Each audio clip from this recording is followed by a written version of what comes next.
Welcome to the referendum debate. Each month we'll be travelling around Scotland, giving you the chance to ask the questions you want answered. Tonight, we're in Greenock on the Firth of Clyde.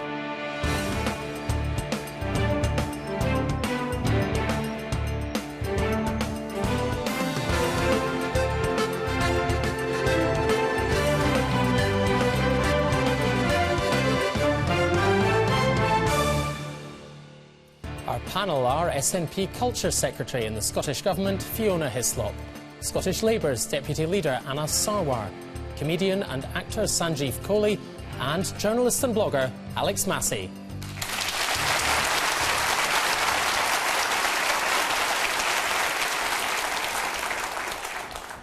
And in the interest of a good debate, our audience tonight are evenly divided between supporters and opponents of independence, plus some who are undecided, as are two of our panellists, Alex and Sanjeev. Our audience here in Greenock have submitted their questions, and our panel have not seen those questions. And our first question is from Jim Watson. Mr. Watson. Would removing Trident leave Scotland open to attack?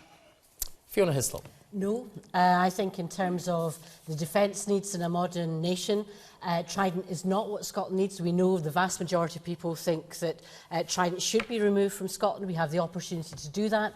And the money that we can save from not replacing Trident can be invested in jobs, can be put into childcare, so we can make sure that as a society we can live a life that is based on values that aren't based on weapons of mass destruction, but are based on what our children need. And that's one of the big choices people can make at the referendum, and that's one of the arguments. In terms of defence, there are certainly other means and mechanisms internationally, and indeed if you're now getting some of the senior defence staff in the United Kingdom questioning the replacement of Trident, I think you can realise that this is one of the big issues that people can make a decision about. There's an opportunity in September to make sure that this country, our Scotland, can be one that does not have weapons of mass destruction on our soil.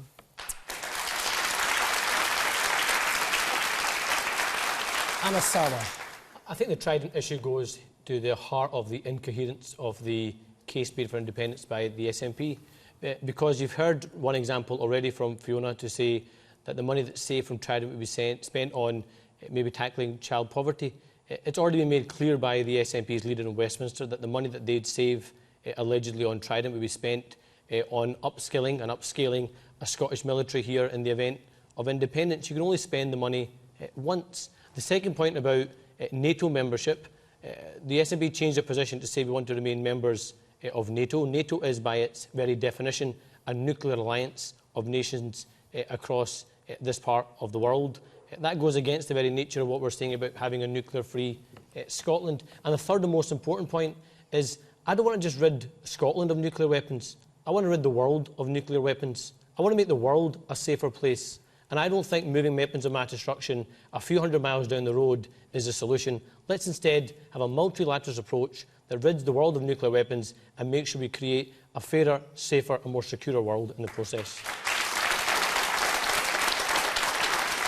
Sanjeev Kohli, the question was, would removing Trident leave Scotland open to attack? What do you think? Well, I mean, I agree with Anas in the sense that I agree, I'm sure most people, unless they're naturally violent, would agree with multilateral removal of nuclear weapons, but I don't see why Scotland can't start with unilateral removal of nuclear weapons. I don't think we need them. I think, I'm possibly naive in saying this, but I just don't think, as someone who is very much swithering on the whole independence debate, I have to say that's one of the instances where I would swither in the direction of independence. I think that they were landed on our doorstep, and it did make us a target for attack, and I sooner would rather see Scotland rid of all nuclear weapons and the money spent on better things. That's probably my reaction as a human being, as a father, but that's kind of where I stand. Alex Massey, you say you're swithering as well. So which does this persuade you in one direction or another? And of course, bearing in mind where we are, that these these weapons are just across the Firth of Clyde and obviously a source of a considerable number of jobs here. Well, yes, they're just across the Firth of Clyde, so I suppose the good news is that Dunoon will get it first. Secondly, this is a non-issue. The notion that this is the sort of thing that you should base your vote upon in the referendum and so on strikes me as being both banal, trivial and tedious. Nuclear war. The question was removing Trident, would that leave an independent Scotland open to attack? The answer is obviously no, it wouldn't. I mean, attacked by whom? And even if an independent Scotland were quixotically to try and retain nuclear capability, which of course nobody is proposing because such a thing would be an absurdity, it wouldn't deter any attack. This is, as I say, a non-issue. It is true, as Anas Sarwar says, that there is a certain incoherence in the SNP's approach. That is, that they dislike the idea of nuclear weapons being based in Scottish waters, but they are quite happy to be part of a defence alliance that is guaranteed by nuclear weapons. That is, they want Scotland to be nuclear free, but they want to live within or beneath a nuclear umbrella led by the United States. And that's fine. But, you know, the answer to the question is no. And I think this is not really the sort of issue that we should be talking about in terms of what is a fairly momentous decision. It's about something rather bigger than nuclear weapons and SNP defence policy. OK, well, I'd encourage you to put your hands up and contribute to the debate if you want to contribute, if you have a point, especially given, as I say, where we are and the relevance to this particular part of the world. So put your hands up. But Anas Sarwar for now. Alex picked up on the trivial point of this. The reality is the choice we face on the 18th of September is about what's best for people that live here in Scotland, about what's best for your jobs, your pensions, your safety and your security. And what we've seen from the Nationalists is an attempt to make it a referendum on something else. Nuclear weapons are bad, they're wrong, it doesn't make independence right. We've heard about Iraq. Iraq was wrong. It was a mistake. It doesn't make independence right. The Tories are bad. The Tory government is a mistake. It doesn't make independence right. Let's actually have a debate and an argument based about what's best for people here, and that's making sure we keep the safety and security being part of the UK, but more importantly, move on to a debate about what's best for here in Scotland and how we tackle the real issues like the cost of living crisis, youth unemployment, and making sure every pensioner has dignity in retirement. Let's talk about the kind of Scotland.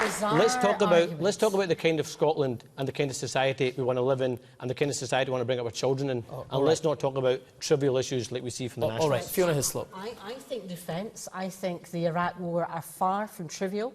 I think the loss of life during that war, both in Iraq and also by our troops, are far from trivial.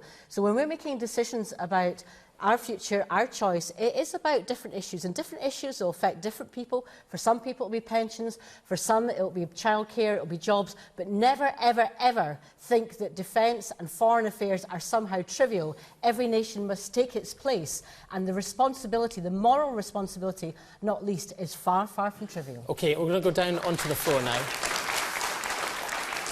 And we'll start just on the end with yourself, sir, just in the front. Thank you. Thank you. Firstly, I'm glad I moved from Dunoon, because if Dunoon's first to hit, I'd be here for a long, shorter time.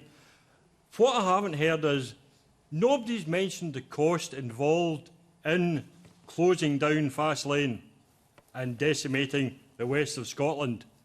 Not only the financial cost, but the hardship to those people who work in it. This area will be completely gutted if Fastlane goes.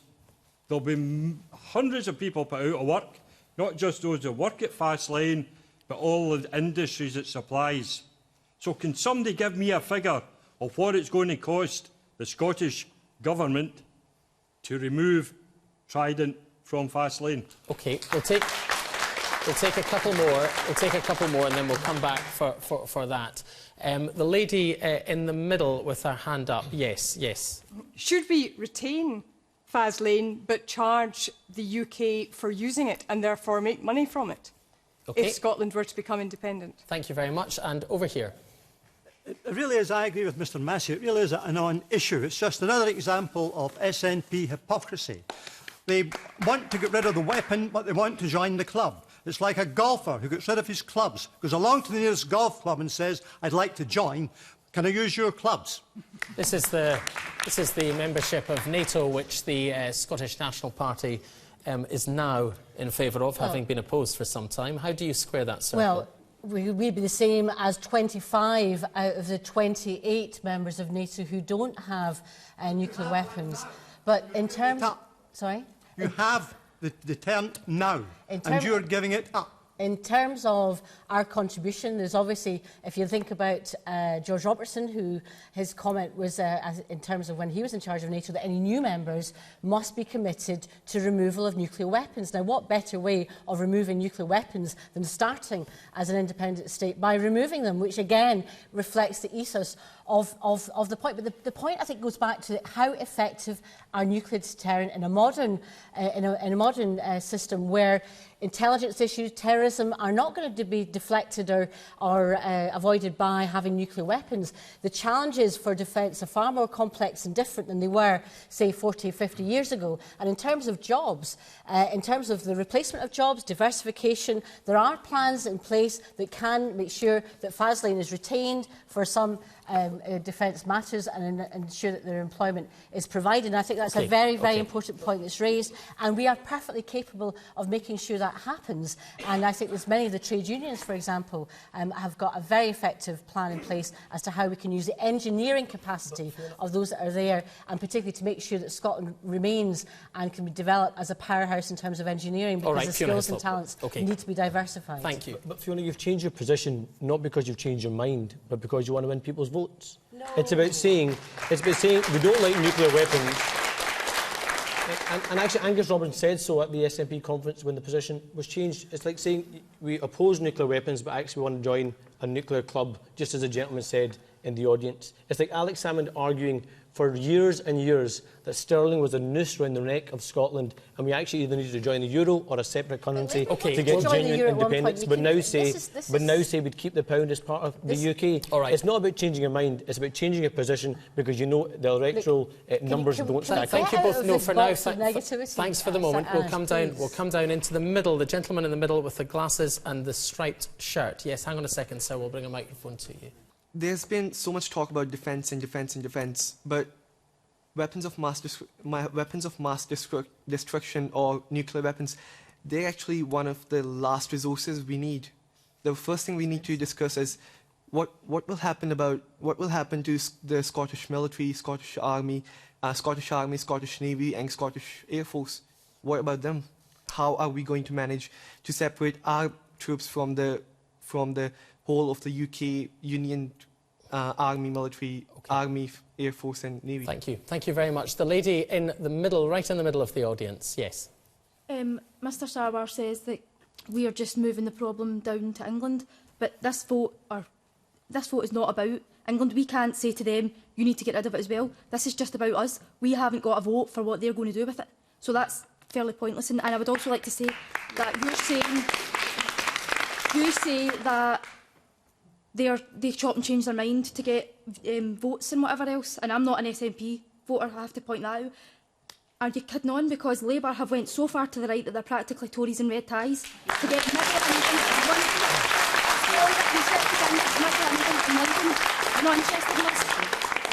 Thank you very much. I can assure you that, speaking from a right-of-centre perspective, the idea that the Labour Party, particularly the Labour Party in Scotland, are suddenly now Tories in red ties is the sort of thing about which I occasionally dream. But if only that were the case, madam. But the rest of your point was very cogent, I thought.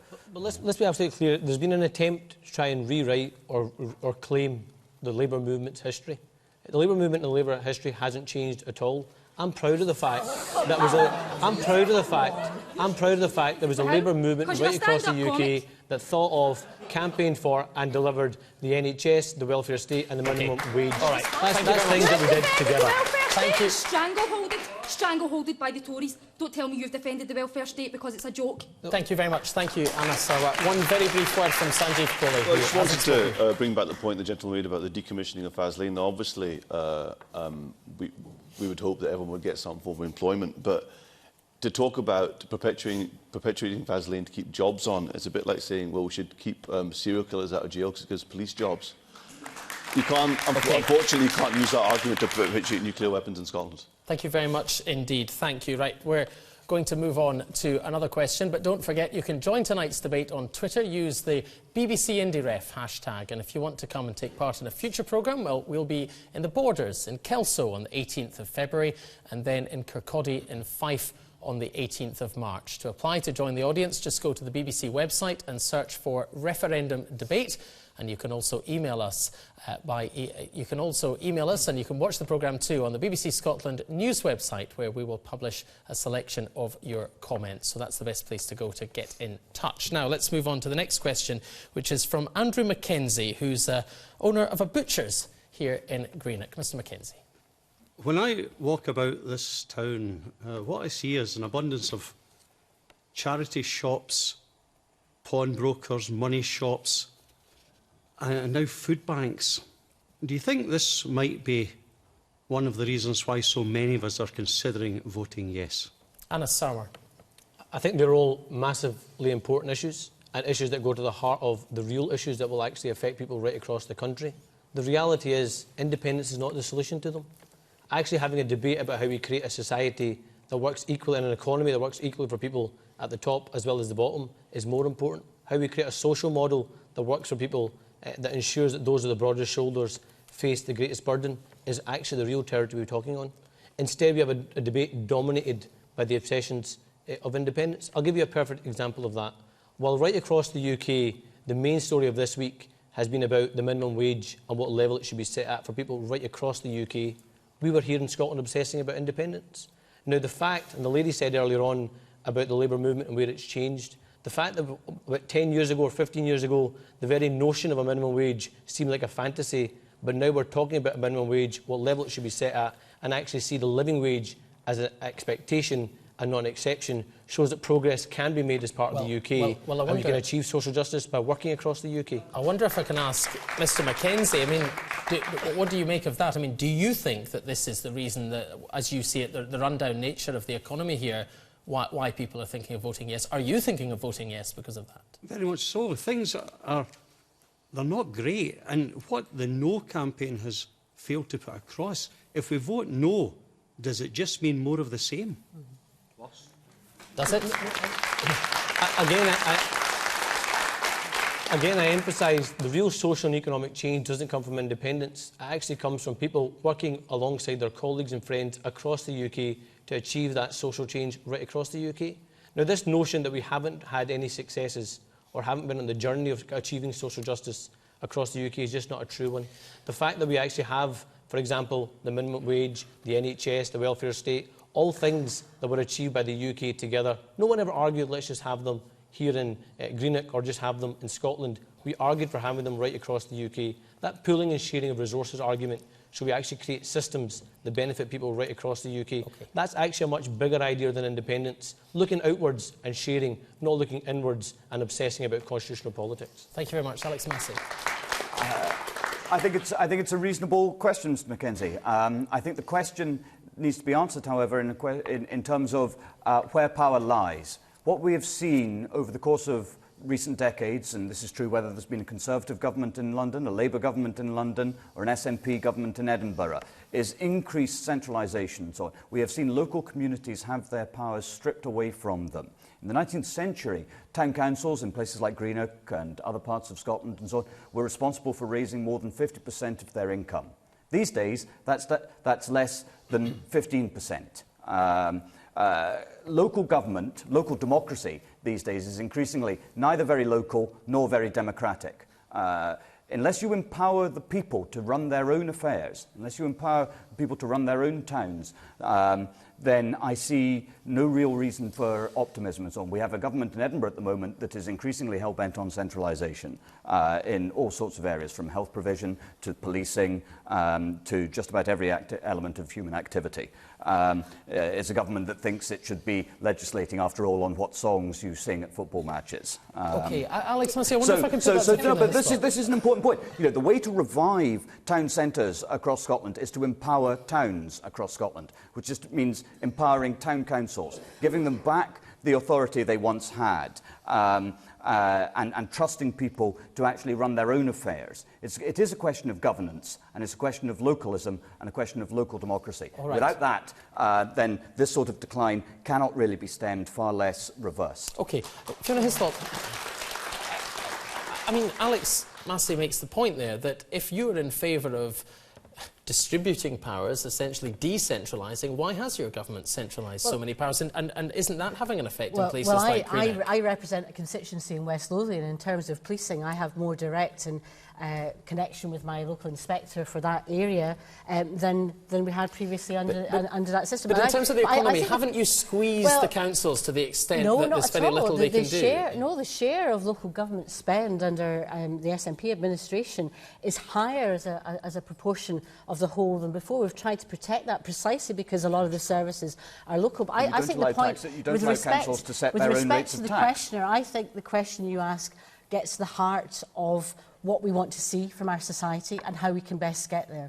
And I think the decades have gone by where people have looked to the Labour Party, and I can share my vision of a Scotland with people who have voted Labour in the past because they thought they would achieve that. This is no longer about the SNP or Labour. This is actually about the type of country we want and how we get there. And we do face a choice of two futures. It's not a case of what independence can deliver against the status quo. It's actually about what do we think will happen with the UK government under social security in the future, under whatever guise or flavour of government. And we started to see in previous years the dismantling of the NHS under different administrations in the UK. It's not been dismantled anywhere. In Scotland, we've protected, we've actually taken away, we've cancelled the privatisation of contracts in the health service precisely because we believe that as a public service. Let's just stick on that for a second. You've cancelled it precisely because you put ideology above patient needs. Hang on. In terms of food banks, in terms of why do people in this country have to go to food banks when we should actually be one of the richest societies and economies in the country, but we don't share that and we don't have that. We have inequalities that shouldn't be there. And for me, the way that we can fundamentally get our hands on the levers of power that will help us grow the economy but share it more equally, have powers over welfare and social security, and to help build that positive future for people. For me, that's a driving force as to why I want to see a yes. I just want to go back down to the audience and then Sanjeev Kohli, who hasn't spoken on this subject. So just down into the audience first, and the lady in the front, in the pink. Yes, madam. I would just like to point out to Mr Sarwar that he's ignoring the fact that according to OECD figures, the UK is the fourth most unequal country in the civilised world, in the developed world. You're totally ignoring that, and there is no sign of that changing under a UK Westminster government. OK, thank you. No, I'll take a few first. The lady just there, yes. Yeah, I'd like to come back to a point that Mr Sarwar made about independence being us all focusing on independence, and we really shouldn't be looking at it. It's a huge opportunity for us to vote on a future that matters for all of us. But also I'd like to come back to the point that you made on the national minimum wage. There's a huge disparity, as I think someone else mentioned, about the national minimum wage in Scotland and what's needed down in the southeast of England. Surely in an independent Scotland we would have the ability to set a national minimum wage that reflects the needs of those people within Scotland. Thank you very much, and waiting patiently down the front. Thank you, and just to address the kind of initial point, my belief is we don't need to look very far back in history to understand that, in times of austerity, which is certainly what we've had over the last 5 to 10 years, the radical and indeed the nationalist opinion tends to increase.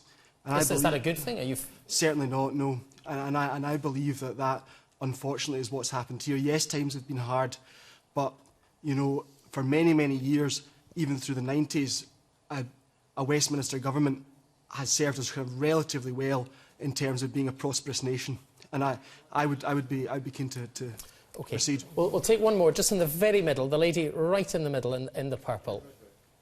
I find it quite hypocritical when you talk about national minimum wage, and one of your colleagues in a recent interview said that because of the levers that we have on our budgets, the Scottish Parliament have, you say that you can only pay out once, yet when questioned on where you would find more money for childcare, you said you would take it away from small business relief. what happens to that businessman that employs 23 to 30 people? How is he going to then increase the minimum wage when he then gets his small business rates relief taken away from him? It just doesn't make sense. The hypocrisy is rife in the Labour Party and most of the Better Together campaign. I just don't understand how you can boo the SNP or boo the Yes campaign, but then when actually questioned, you have not got a great enough answer, a good enough answer. Thank you very much. I will come to you in a minute. I'm aware that Sanjeev Kohli's been waiting very patiently. Well, when I was 5 or 6 and I was sort of thinking about what the future would be like, I was thinking jetpacks and robot butlers. I certainly wasn't thinking food banks in the year 2014. It's ludicrous and it's heartbreaking that these things exist. But I think with regards to the independence debate, it's a bit of a red herring, because it's Britain-wide, it's worldwide. There are food banks in Portsmouth, in Warrington, in Newcastle. And, you know, the problem I find with, like I say, I'm still swithering on the whole independence thing. And well, I don't pretend to be sort of fiscally intelligent. I can barely run my own bank account, thanks very much. But you know, with the best will in the world, you know, the SNP and the Yes campaign don't really know how exactly they're going to hand, you know, there are too many unknowns. I mean, I don't think food banks are going to be a thing of the past very soon in Scotland. So I think it's sort of a red herring with regards to the independence debate, I have to say. But in terms of the future, it is about saying, well, what is the best way to tackle that, and can you tackle it in a different way, and how can we as a society make sure that we've got solutions for Scotland? And yes, you know, a lot of issues are international, but in terms of social security in particular, the opportunities to do things differently in Scotland and to make sure that we can use the wealth that we have and in a more fair and equal way is one of the arguments. Now, different countries will deal with things in different ways.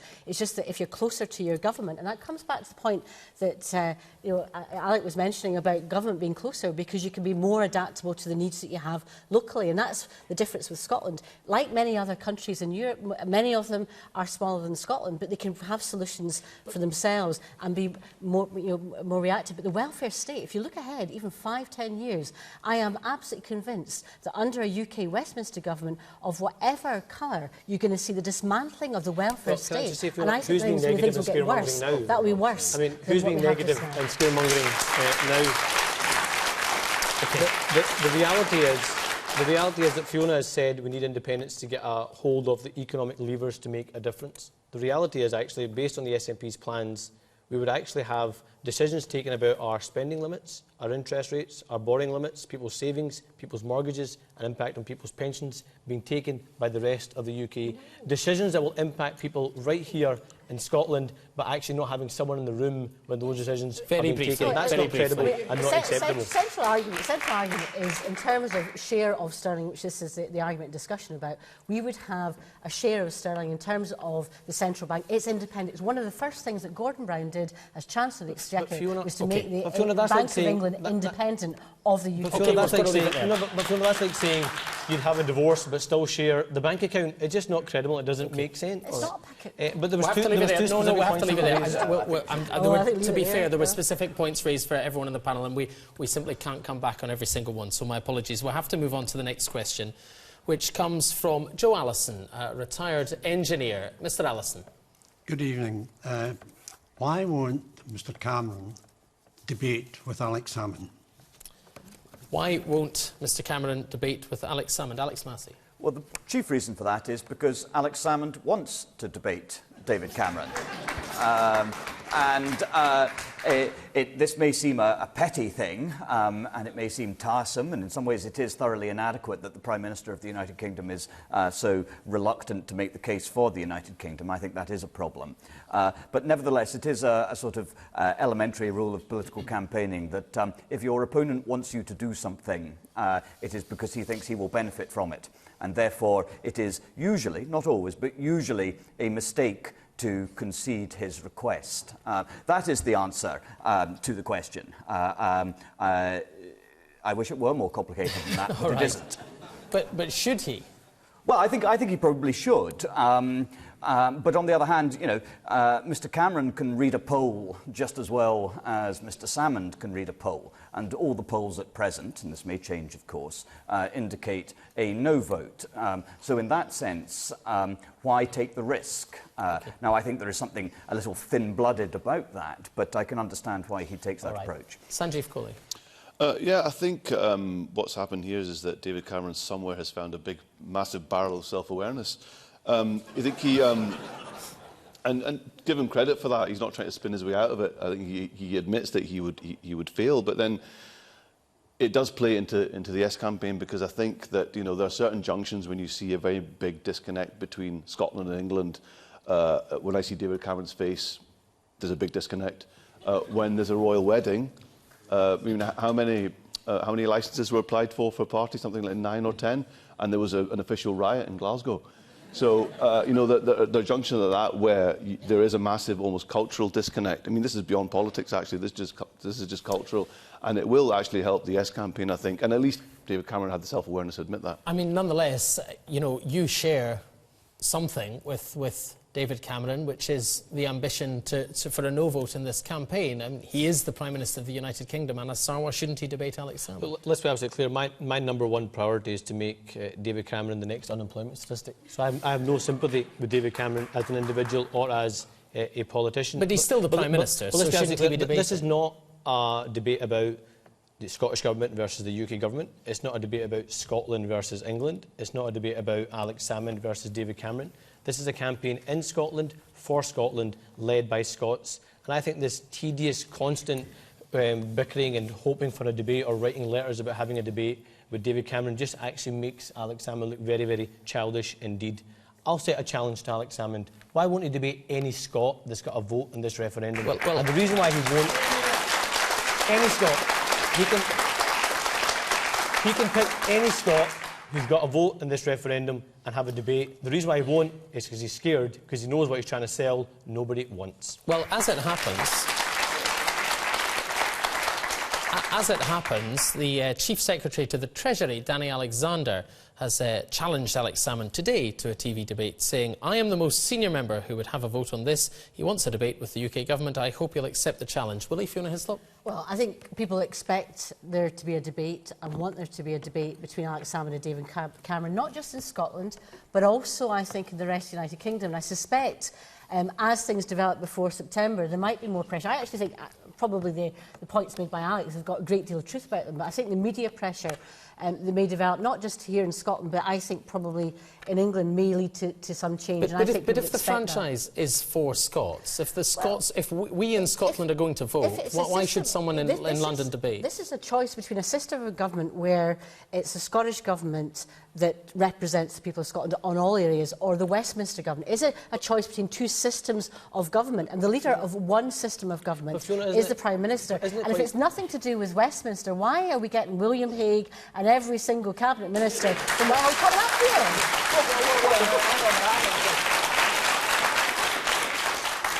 Hang on a second, Fiona. First, you said that this isn't just a matter for the people of Scotland. Quite correctly, this is an issue that actually concerns people from all across the United Kingdom. And then you complain about people from other parts of the United Kingdom coming to Scotland and actually offering their views. We can't have it both ways. Let's say one word and then down here. One really quick point. I think it's quite sad that we have a debate about a debate. Actually, what we should do is talk about the real issues that affect people. So you've had Professor Hugh Pennington. You've had Professor Hugh Pennington this week question the SNP stance on tuition fees. The response: he's wrong. An independent expert: he's wrong. Let's have a debate with the Prime Minister instead. All right. You've got Sir William Patey talking about an ambassador for 25 years talking about Scotland's place in the world. We say the independent expert is wrong. Let's instead have a debate. Well, for now, let's talk about the real issues. And the reason why they don't want to talk about the real issues is because they don't have the answers to the questions Scots are asking. To be fair, the question came from the floor. So let's ask people, what do you think? Do you think we should be debating the debate, or is this a waste of time? And what's your view on the issue? The gentleman right bang in the middle there, sir, with I think in the blue, yeah. I feel it's Anwar that wants it both ways. You're saying it's a Scottish issue. It should be debated amongst the people of Scotland, probably funded by the people of Scotland too. As a lady says, why is English politicians coming up and putting their oar in? It seems as if it's you that want it both ways. OK, thank you very much. The gentleman there, just in the blue, yeah, that's it. Almost an independence referendum. Shouldn't David Cameron be trying to keep us part of Britain? So why isn't he trying to sell us Britain instead of just scaremongering and trying to make us scared of leaving? OK, thank you. And the lady just to your right. Should it be about what David Cameron wants? Does he not have a duty? Do the panel not feel he has a duty to come to Scotland to discuss it? And by the way, sending his ministers from Westminster is not a debate, it's just an engagement tool, which is not the same thing. Is it working for you? No. All right, I got that idea. Thank you very much indeed. Let's come down, right down here to the front. And the gentleman in the blue just... Sorry, yeah. Wouldn't sending ministers from Westminster be similar to bringing over film stars and pop stars from California who haven't lived in this country for many years? Do you think there's a similarity between the two groups of people? I think there might be. Some more than I know. I don't know who should be more offended. I would say at least the politicians, or most of them, pay tax to this country. Okay. Film stars and pop stars don't. Yes. Isn't it the case, in the truth, that Cameron is a big fierty and we continue to have remote control from London? OK, thank you very much. Is he? I don't know. What I was going to say was, look, I'm no fan of David Cameron. That's not exactly a secret. But actually, Alex Salmond's the fierty.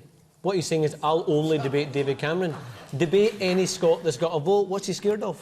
What's he scared of? And it's the fundamental point is the No campaign defend the right for the Conservatives to run the government. That's permissible. You may not want David Cameron to be Prime Minister, but the constitutional arrangement is you are arguing for the permission for him to do that if you vote no. Well, that's what that yes, is. indeed, because we are, whether one likes it or not, members of the United Kingdom. The United Kingdom electorate has chosen to, in its entirety, to elect more Conservative members of Parliament than Labour members of Parliament. I mean, that is you have one MP in Scotland, but at the last election, the SNP talk about Scotland as though it was somehow a Tory-free zone. 1 in 5 Scottish voters at the last election voted for the Scottish Nationalists. 1 in 6 voted for the Scottish Conservatives, which suggests that, if you like, the fundamentalist base of both parties is roughly equivalent in size. All right, thank you very much. Thank you. Now, we're going to move on to our next question, which comes from Arthur Black. Will the redistribution of wealth plans, as proposed by the Scottish National Party in an independent Scotland, encourage salary and wage earners to move south to avoid higher taxes? OK. You thinking particular big earners? Is that what you're thinking, big earners? I think they will have to increase the taxes to cover the promises they've made. There's no doubt. They talk about getting rid of Trident, but they're then going to have unemployment in Helensburgh, BAE Systems, Rosyth, Kinloss, all over the country where there are bases. Thank you very much, sir. So the question is, will the redistribution of wealth in Scotland encourage earners to move south to avoid tax increases? Sanjeev Kohli. Well, I mean, this is my problem with the Yes campaign. I mean, I have problems with both sides, but you ask 100 different experts about whether taxes will go up, and you get 305 different answers. So the problem is, we have no crystal ball, and obviously the onus is on the Yes campaign because they're the ones that want to change the status quo. I personally, at the moment, there are too many variables for me. I don't, you're saying that taxes will go up, and you have your theory about that. I'm not sure if they will, but my problem is that it's still very, very uncertain. And I think, if everyone's being honest, no one can really tell. Doesn't this, Fiona Hislop, get to the heart of your problem here? Is that the uncertainty makes people wary? Well, there'll be uncertainty even if you vote no, because you won't know what the tax rate will be in 5 or 10 years' time from whatever Westminster government you have. So the point is, which economic model do you think will be able to grow Scotland's economy? Because I think the big challenge is to grow the tax base, to have more people working to pay the taxes that we need to share to make sure that we can tackle the issues that we have in Scotland. That's why childcare is one of the big arguments that we have in terms of making sure we have the control, having the control to make sure in terms of making sure that the taxation that can be raised by having more women be able to work for longer hours, because that's the challenge, as many of us have faced as mothers, what you do when your children are very young in terms of the hours you can work. If you can work more hours because you have better childcare, you pay more taxes into the Exchequer. We would like that to be the Scottish Exchequer, which you can then pay back in to providing... Now, that's the difference. So when you say taxes might go up, I think what will happen is we will actually have economic growth. If we had the same economic growth as other small countries countries over the last number of decades in Europe, we would have a 3% or more better growth rate, and that means more income coming in. It's a different analysis, a different perspective. Are you suggesting that the childcare policy, for example, will raise more tax in implementing the policy than it will cost to actually put it in place? The model we have is that you would actually increase productivity, you would increase tax take, you would have an increase in women's participation in the labour market. If you look at Scandinavian countries... And you've modelled that, and you can say that that would fund the policy and more. So I was talking about this in the Scottish Parliament many years ago. It's about why we need to have concentration on the early years, but it's not just about the idea of the demand for childcare, which is huge. It's how you fund the supply of it. And that needs a radical change. And the radical change we can only get if we can have those powers that would allow us then to fund it back into the system. Here's the fundamental and it's redistribution. That's fundamental redistribution, benefiting families, benefiting mothers, and making sure our families, we don't have those 100,000 children living in poverty, which is the danger and the uncertainty of staying with the system we have. But here's interesting. I might surprise the audience either in the room or maybe watching on TV. I agree with Fiona Hislop on childcare.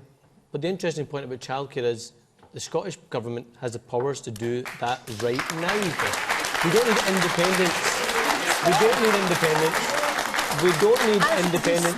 You can do small amounts, not the radical change we need. We don't need independence to have transformative childcare right now in Scotland. The powers exist in the Scottish Parliament to do it. They should go in and do it. This is not about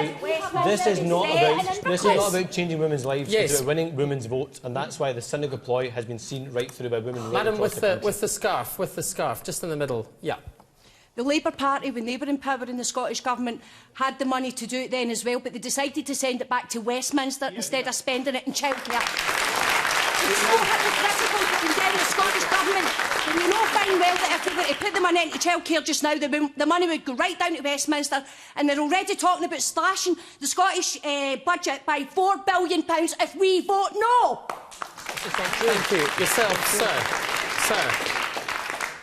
Yes, Mr Sarwar, you're talking about indecisiveness. And what happened with the bedroom tax with you? I mean, it took 45 of Labour members actually withdrawn their vote, which could have won the abolishment of the bedroom tax.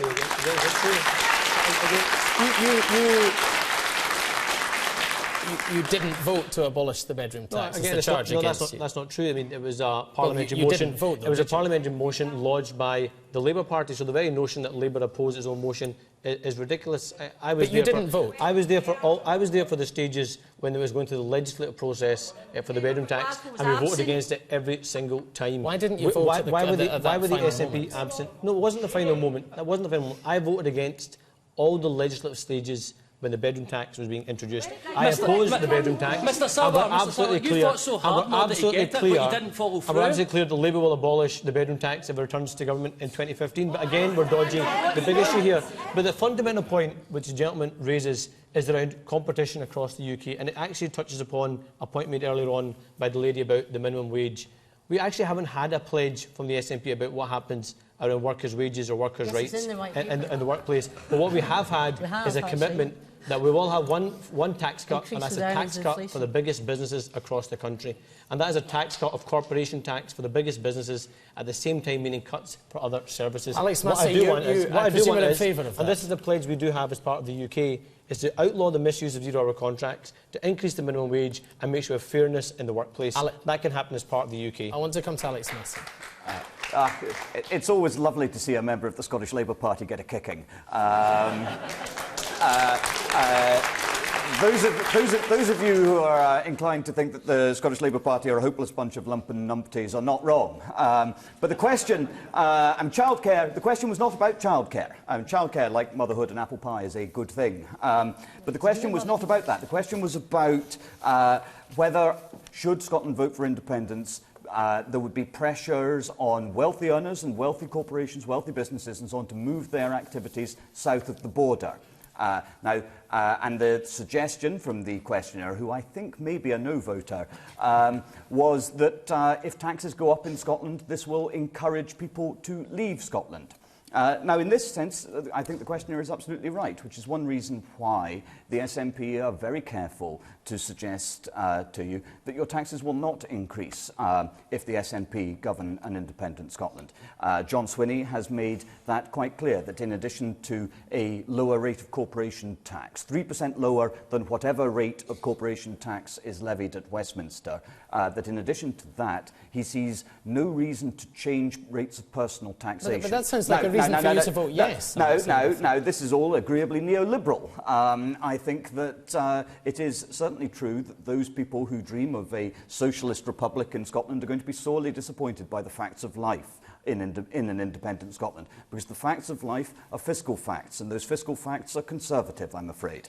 Now, you know, Alex Salmond wants you to believe otherwise. At First Minister's questions last week and so on, he suggested that in addition to taxing at the same rate, an independent Scotland governed by the SNP would borrow less and spend more. So, borrow less, spend more, tax the same. Now, at some point, you have to realise, I think, that you're being sold a line when it comes to these sorts of things. Okay. Nevertheless, it is the case that independent Scotland would have very little room for manoeuvre because of the risks of capital flight, both of wealthy individuals and of businesses upon whom the country relies. And as a result of that, economic policy in an independent Scotland and the rates of tax and the regulatory regime and so on would not actually be vastly different from whatever is set at Westminster, because Westminster will cast a large shadow that we cannot escape, whether we think it desirable to escape that shadow or not. Well, let's have a couple of facts on this. If you look at what the SNP has done and what we've done under devolution, in terms of taxation, business rates, as I referred to try and keep small businesses, particularly in the high street, and small businesses working and functioning, and also the council tax freeze to make sure that family incomes at least were protected as much as possible. So there's a way you can do that, as well as implement socially just policies like free prescriptions, like the abolition of tuition fees. I was the minister that took through that. You can have that balance, and that's the type of country I want, that can have that economic growth agenda, but make sure we share it and share it fairly. And in terms of the economic strength, it's relative. The point about the borrowing and the debt issue is the UK is currently £1 trillion in debt. Okay, £1 trillion.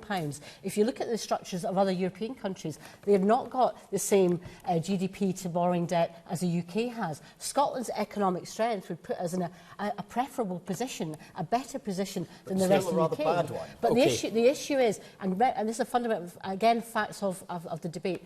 George Osborne came up some time ago and said this independence debate is going to mean that we're going to have less inward investment. Can I tell you, Scotland has outperformed most of the rest of the UK, second again in terms of inward investment. People wanting to locate George Osborne and have says something jobs here. stupid is no reason or justification for Alex Salmond to say something equally stupid. He didn't. OK, that's it. Let's move on. We'll move on. We have another question. Apologies to those who had their hands up there, but perhaps you'd like to contribute on this, which is from Edith MacDonald. Edith MacDonald. Hi. If Scotland votes no, will we still be in the UK? I mean, in the EU? In the next 10 years, will we still be in the EU in the next 10 years? If Scotland votes no, will this country still be in the European Union in 10 years' time?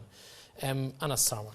I'm confident the answer to that is yes, and the reason why I say that is you have the CBI right across the UK saying they're in favour of the UK being part of the EU. You have every trade union right across the UK saying there's benefit from being part of the EU, and you have every mainstream political party right across the UK saying we're better off as we part of the EU. The reality is that the real test in terms of Scotland's place in the EU comes from this referendum argument and debate.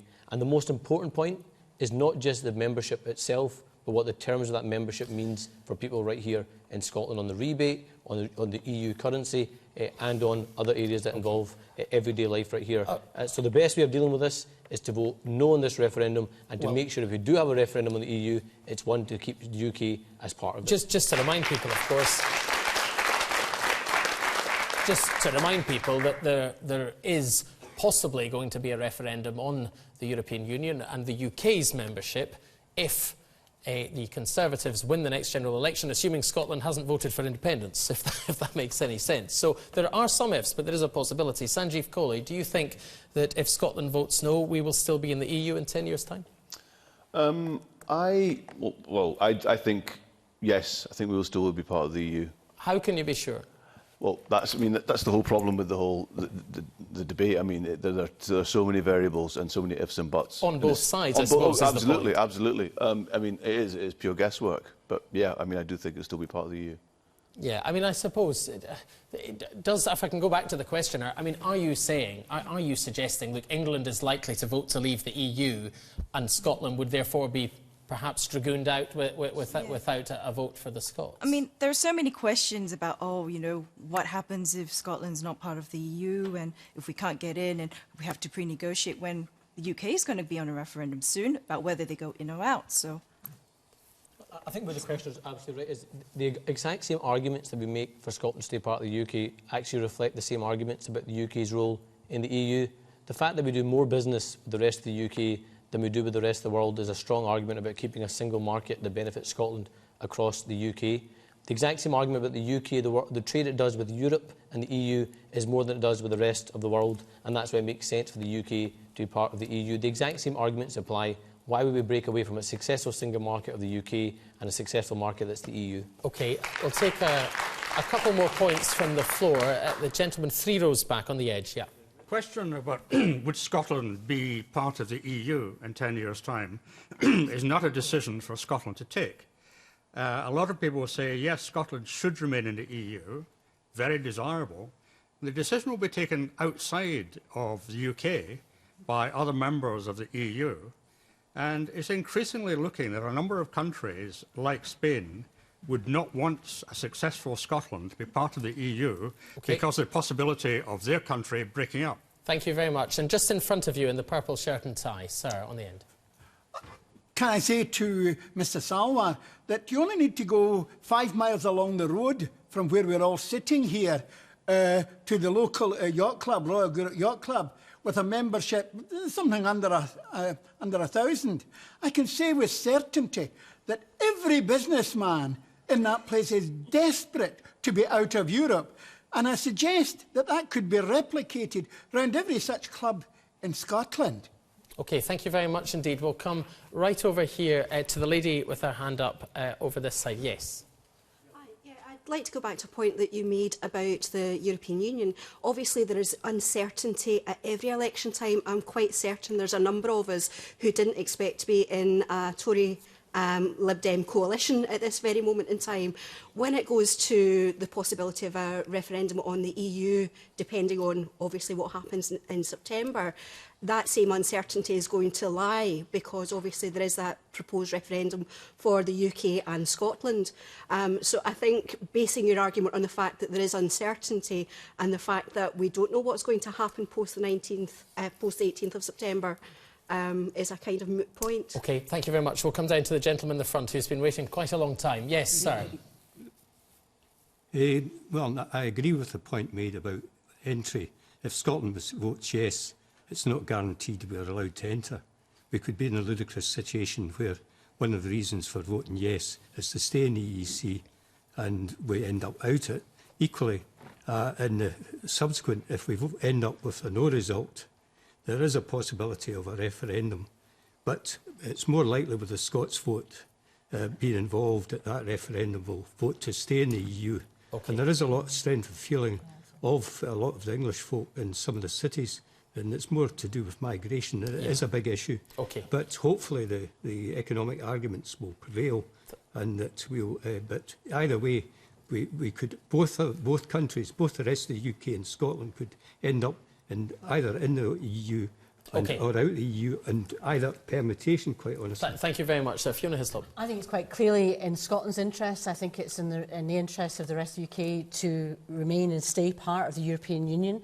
And I think the real danger we have, and I think it's a very important question, the question was asked, do we know in 10 years' time? Well, we don't know. I think everybody in the panel, and I think obviously a clear number in the audience, although with some exceptions, think that there is an interest for Scotland remaining part of the European Union because of the jobs, the services and the collective aspects of that. I want to make sure we have our own voice in there. I represent Scotland in terms of attendance at European Council. I have to sit behind the representative from the UK government, even when they're discussing issues around devolved areas. Fishing, for example, we know from the records that previously governments have said that Scotland's fishing interest, vital to us, is expendable. So we need that right. But the concern I really have, and I spend a reasonable amount of time talking to people from other countries in my responsibilities, is there's a real serious concern that David Cameron is boxing himself into a corner with the in-out referendum. And I don't think that's in anybody's interest, regardless of the vote, in the autumn. OK, thank you very much. We need to very briefly ask Alex Massey, and then we'll squeeze in one more question. Fiona Hislop's right that the Prime Minister is making a complete hash of his European policy, but that's a different matter. The question was, on the balance of probabilities, yes, the United Kingdom will remain a member of the European Union in 10 years' time, just as on the balance of probabilities, Scotland will remain a part of the United Kingdom in 10 years' time. Thank you very much. Right, and a final question from David Wilson. David Wilson. If Robert Burns were alive today, would he be a yes or a no voter? Please refer to a poem to support your argument. Oh, it's a challenge. OK, so would Burns have said yes or no? And you must refer to a poem. I think you can... We might get away with not doing that. It's not an exam, but we'll see. We'll see how we get on. Who would like to have a crack at that? Sanjeev Kohli? Blimey. I mean, my instinct is that Burns would vote for independence. Why? Blimey. OK. Quote. The Ode to a Mouse That Roared. I've slightly changed the title of that poem, but that's what I'm going with. All right. Thanks very much. Anna Sarwar. I think the reality is we don't know how he would have voted. I think it's safe to say he definitely wouldn't have voted Lib Dem, but that's another point altogether. I think either side could pick individual poems to make the case for their own argument. Go on then. But I'm not going to try that just now, although I'm in the process of writing my Burns speeches for next week, so any tips are more than welcome. Now would be a good opportunity to try some quotes. I generally think that you'll see in the next couple of weeks people on the yes side using poems to try and make a claim that Burns would vote yes. You'll see people on the no side trying to make claims that Burns would have voted no. The reality is we don't know. If he had a vote, it'd be interesting to find out, but he doesn't. But let's focus on the people who do have votes. Alex Massey. I suppose To a Louse is the most appropriate poem when it comes to Holyrood and Westminster alike. Would Burns have voted yes or no? I mean who cares?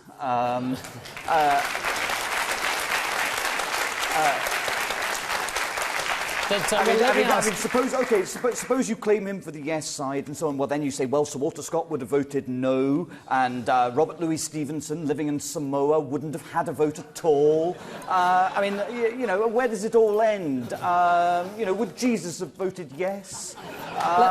You know, what about Jean Brodie or you know, Greyfriars Bobby? I think the side that can claim the Greyfriars Bobby vote is probably the one that will win the referendum. All right.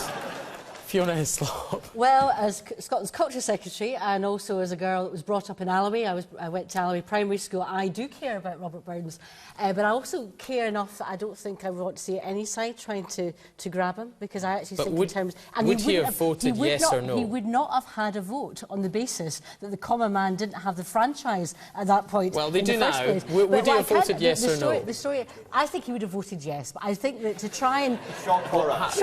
You have to justify that with a quote. Well, because he has written that the first books that he was ever given was a book about Hannibal and also one about Wallace. And the book about Wallace developed in, and I can't remember the quote exactly, a prejudice in favour of Scotland that runs deep to the end of time. So I think in terms of that sort of sentiment is, but please respect our bard. As a girl from Alloway, please respect Robert Burns and honour his memory on the 25th of January. Thank you. It's a lovely note to end on. Thank you very much indeed. Well, apologies to those who still have their hands up, but our hour is up. If, though, you want to join us next time, we will be travelling around Scotland. And next month we'll be in Kelso on the 18th of February. The following month we'll be in Kirkcaldy on the 18th of March. To take part, just go to the BBC website and search for Referendum Debate. All that remains is to thank our panel here, to thank the audience very much indeed for your time and your questions. And from Greenock, a very good night.